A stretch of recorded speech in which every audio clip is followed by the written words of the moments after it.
gonna go through them what we got. This is some maple syrup. That's basically just to activate the yeast. You got 3 kinds of flour: coconut, almond, arrowroot flour. I've got some yeast, some baking powder, some psyllium husk. Now, and some chia seed. I'm gonna put the chia seed over here. Pretty much if you go from this side over, that's just the regular bread, but I'm adding in, making a nut bread, some cranberry extract, walnuts, some vanilla, and a non-sugar sweetener. So, to get started, those are the base ingredients.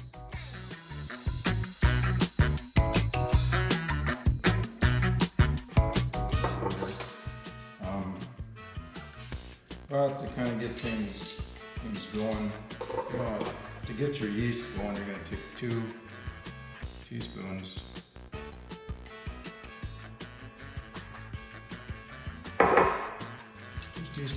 of maple syrup. Now this is fresh, about 105, 110 degrees, somewhere in there. So we'll write down a little bit of usually to get your yeast to activate. You don't want it to get too cold, don't want it to get too hot. And right in that ballpark. Keeps it from, so it activates nice, because that's important.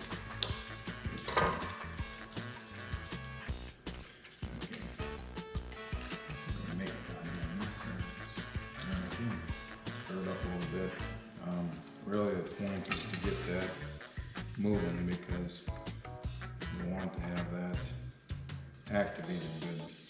Okay. So, while that's working, I'm going to set that aside. We're going to get our dry material here. I'll put our dry material in the big bowl. So, I'm going to start with flours. So you got a cup of arrowroot, you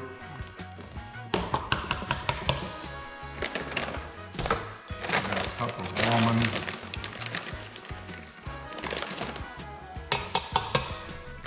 a 1/3 cup of coconut. Now I'm just going to gauge this because it's not, totally vertical. But 1/3 cup of almond. And that'll be your flowers. Alright, so I'm going to set these over here. Now,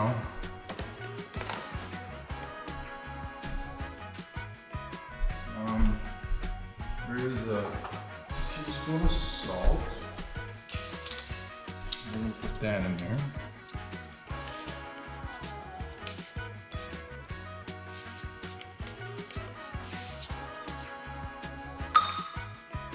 And I do have a tablespoon of baking powder, which may seem like a lot considering I'm using yeast, but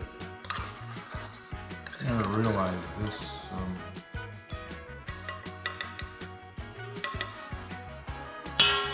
Consistency of this bread is going to be about halfway between like banana bread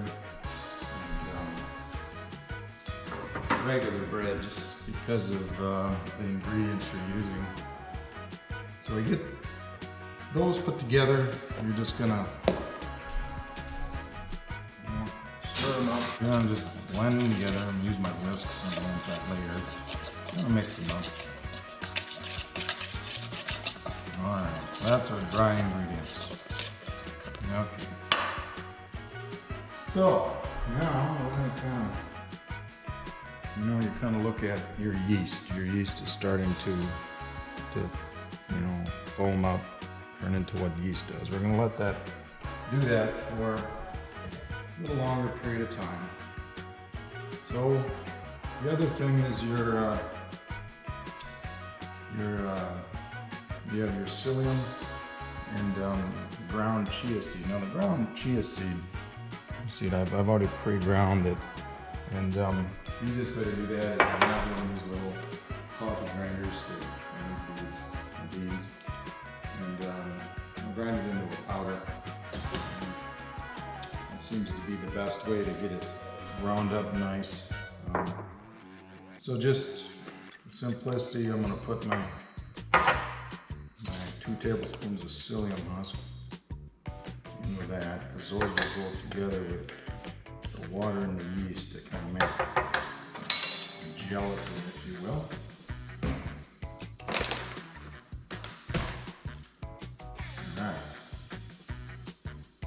Alright, so maybe we'll add get our other dry ingredients in here while we're waiting for our yeast. So now we're moving on to the cranberry extract. This is going to give it that cranberry flavor and a hint of a red color. Half cup of walnuts.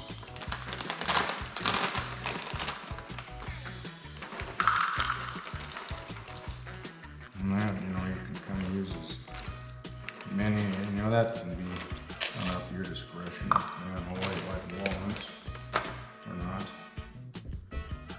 And then we're going to get to our sugar substitutes. Now about 3 tablespoons, and I've got 2 of them. I've got a monk fruit and I've got erythritol. Now you could possibly use stevia too if that's one you like.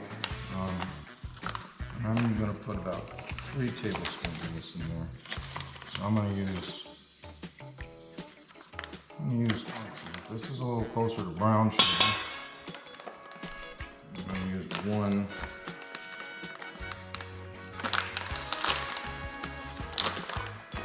of the erythritol.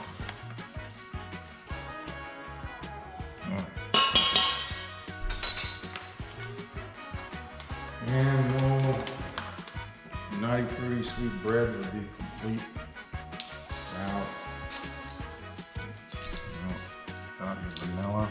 I always say, double up your vanilla. Not a bad idea. So, I'll give them,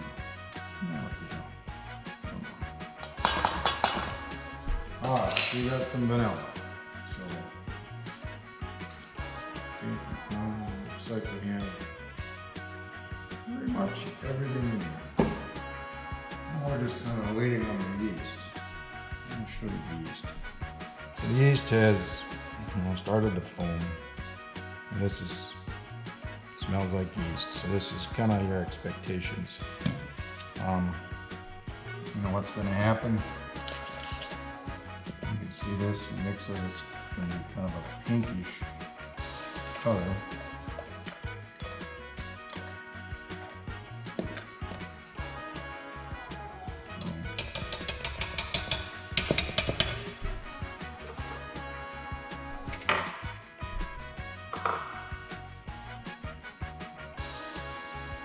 What's going to happen here? We're going to put these ingredients in here.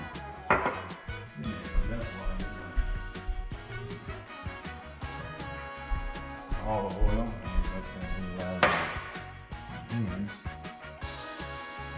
While we're doing this, but we'll put this in here.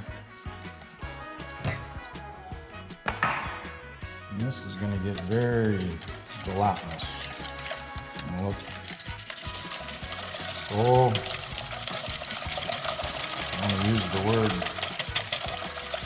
like jello by the time you get done. And that's just going to give it, maybe that consistency, that heavier consistency like an egg would.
bake this for about 45 minutes, 350 degrees.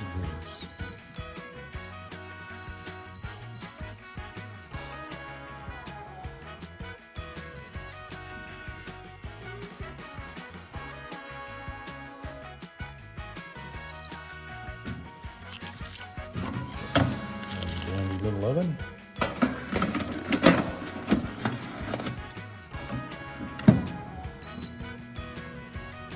Yeah.